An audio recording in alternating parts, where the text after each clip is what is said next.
My chavrusa took upon himself the achrayas to fundraise for a certain important cause, and he was having a hard time getting the last remaining $5,000. So he decided, you know what? I'm going to go to the kever of the Skelener Rebbe, Yeshaya Yaakov of Skelen, who was nifter not so long ago.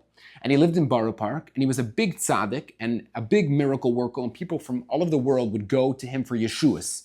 And when he died, he wrote in his will that he doesn't want anything written on his tombstone other than the fact that he would daven with extra concentration during Maiden. He felt that people should know that he wasn't able to miraculously help other people because he knew black magic. He was able to help people and bring salvation to people in need because he was constantly thanking Hashem. And someone who is constantly thanking Hashem for everything in life is someone Hashem feels very close to.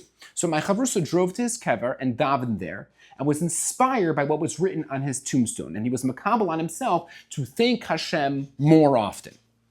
Later that night, driving home from the cemetery, my chavrusa was driving, and it was late, and it was raining, and my chavrusa was driving a little too fast, and he suddenly noticed a deer running out of the woods and was about to cross on the highway in front of his car, and my chavrusa didn't know if he should stop or if he should go, and he was driving 80 miles an hour, and it was slippery, and you know what happened?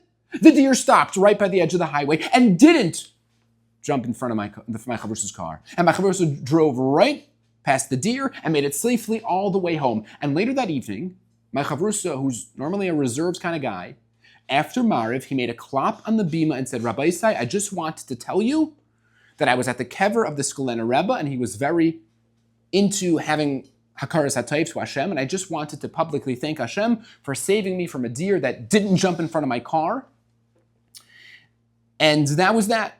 The next morning, he gets a call from a wealthy man who says, I would like to repay you for a favor you did for me. Here is a check for $5,000.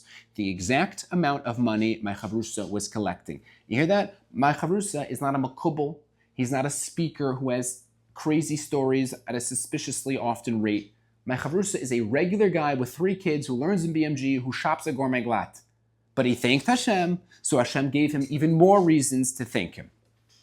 Because when we thank Hashem constantly for the goodness that's all around us, we open up the floodgates to the shefa waiting for us in Shemayim.